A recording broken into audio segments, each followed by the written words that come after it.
नमस्कार। एक बार फिर से स्वागत है हमारे यूट्यूब चैनल पर। आज हमारा टॉपिक है हिंदी से संबंधित संधि का, जो एसएससी और उत्तराखंड से संबंधित सभी एग्ज़ामों के लिए महत्वपूर्ण है। सबसे पहले हम संधि की परिभाषा देखेंगे, तो जो इस प्रकार है: दो वर्णों के परस्पर संयोग से उत्पन्न होने वाला विकार या परिवर्तन संधि कहलाता है।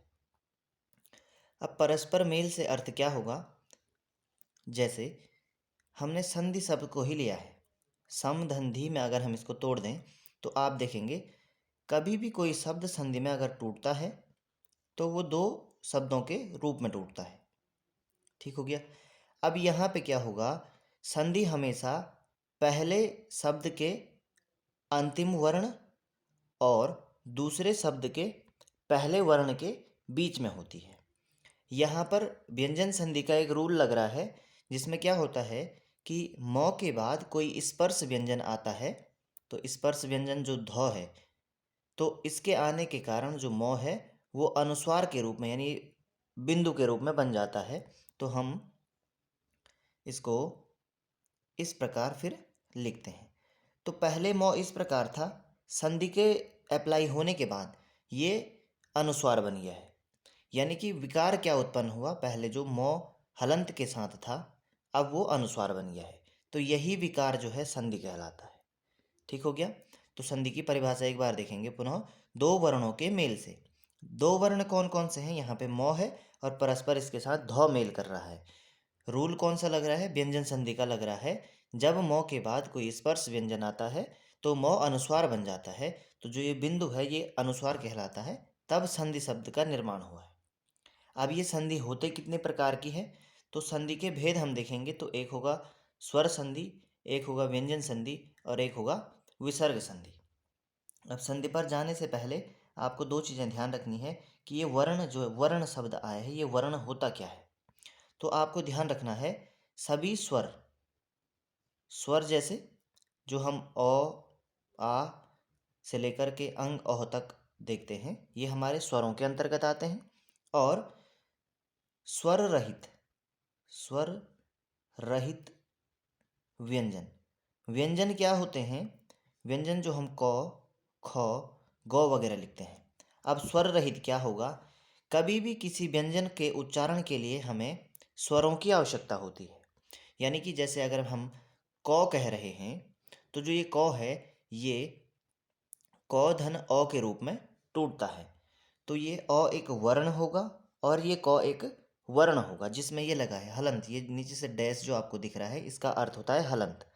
हलंत का अर्थ क्या होता है? जिस भी वर्ण के नीचे हलंत लगा होता है, आपको ध्यान रखना है, वो उसकी अपूर्णता का बोध कराएगा। यानी कि ये जो क है ये आधा क है, इसमें जब हमने अ को जोड़ा तब जाकर ये पूरा क बना, जिसको हम कहते हैं अक्षर। तो वर्ण क्या है? सभी स्वर वर्ण होते हैं और सभी स्वर रहित व्यंजन वर्ण होते हैं। यानी अगर मैं ख भी कहूँगा तो ख जब टूटेगा तो हलंत वाले ख के साथ धन अ होगा। ये अ हमेशा व्यंजनों में अंतर्निहित होता है। जब हम क बोलेंगे तो उसमें अ की ध्वनि आती है, जब हम ख बोलेंगे तो ख में जब हम उच्चारण करते हैं तो अ की ध्वनि आती है। जैसे हम बाराखड़ी देखें तो जैसे क के बाद का आएगा, इस का को अगर तोड़ा जाएगा तो क हलंत के साथ और उसमें आ की मात्रा होगी। तो आपको ध्यान रखना है, जो व्यंजन होते हैं उनके उच्चारण के लिए हमें स्वरों की आवश्यकता होती है। अब देखिए संधि के हमने तीन भेद देखे, जिसमें स्वर संधि है। अब स्वर संधि क्या होती है? स्वर मैंने कहा कि अ आ वगैरह जो है स्वर होते हैं।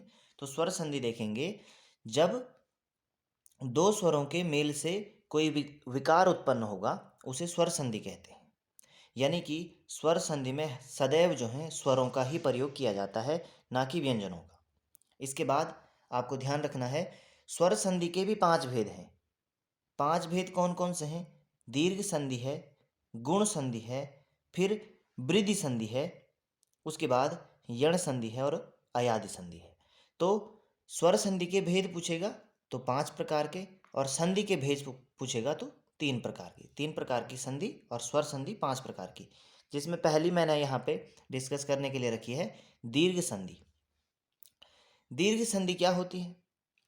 ह्रस्व या दीर्घ अ ई उ के पश्चात क्रमशः ह्रस्व या दीर्घ अ ई उ स्वर आए तो दोनों के मेल से दीर्घ स्वर आ ई उ और ऐसे क्रमशः ही, मतलब अगर हम इसका फॉर्मूला देखें तो ध्यान से देखना, बोलने का अर्थ क्या है, ह्रस्व क्या होता है और दीर्घ क्या होता है ये समझिए। जब हम स्वर पढ़ते हैं तो वहाँ पे ह्रस्व स्वर आते हैं। ह्रस्व यानी एक मात्रा वाले अ, ई और उ, इसके साथ में हम री को भी रखते हैं। तो ह्रस्व स्वरों की संख्या कभी पूछता है तो 4 होगी। दीर्घ स्वरों की संख्या 7 होती है और ये हैं कौन कौन से, दो मात्रा वाले आ, बड़ी ई हो गया, ऊ हो गया, ए हो गया, आई हो गया, ओ हो गया और औ हो गया। इन्हीं दीर्घ स्वरों को संधि स्वर भी कहा जाता है। कभी भी जब हम संधि करते हैं तो ह्रस्व स्वरों का कभी निर्माण नहीं होता है, कभी संधि के मेल से अ नहीं बनता है, कभी छोटी ई नहीं बनती है, कभी ऊ नहीं बनता है। सदैव या तो आ बनेगा या ई बनेगा या ऊ बनेगा या ए आई ओ औ बनते हैं, तो इसीलिए इनको संधि स्वर भी कहा जाता है। अब फॉर्मूला क्या होगा दीर्घ संधि का, तो उसको ध्यान से देखिएगा। फॉर्मूला होगा, यदि अ या आ के बाद अ या आ आएगा, ध्यान रखना सजातीय वर्णों का ही मेल होगा, सजातीय वर्णों का ही क्या होगा, हमेशा मेल होगा। देखिएगा इसको, सजातीय वर्ण यानी कि एक ही जाति के हों, जैसे अ है तो अ है, आ है तो आ है, अ और आ प्लस अ और आ का सदैव क्या होगा, आ होगा। इसी प्रकार ई को देखा जाएगा तो ई और ई प्रथम पद में होंगे और द्वितीय पद में भी ई और ई होंगे, तो इन दोनों के मेल से भी ई बनेगा। इसके बाद ऊ और ऊ का मेल जब ऊ और ऊ से होगा तो हमेशा ऊ बनेगा। अब देखिए संधि करनी कैसे है, आपको सदैव ध्यान रखना है, जब शब्द टूटेगा तो वो दो सार्थक शब्दों में टूटेगा। यानी कि हम जब भी दो शब्दों को, जैसे यहाँ पे सम धन धी में टूटा तो दोनों का सार्थक अर्थ निकलेगा, वैसे ही इसको धर्मार्थ शब्द है, जब इसमें संधि विच्छेद करेंगे तो धर्म धन अर्थ करेंगे, तो दोनों शब्दों का अपना अपना अर्थ है, धर्म धन अर्थ। अब इस शब्द को तोड़िए, जैसे हमने लिखा धर्म धन अर्थ।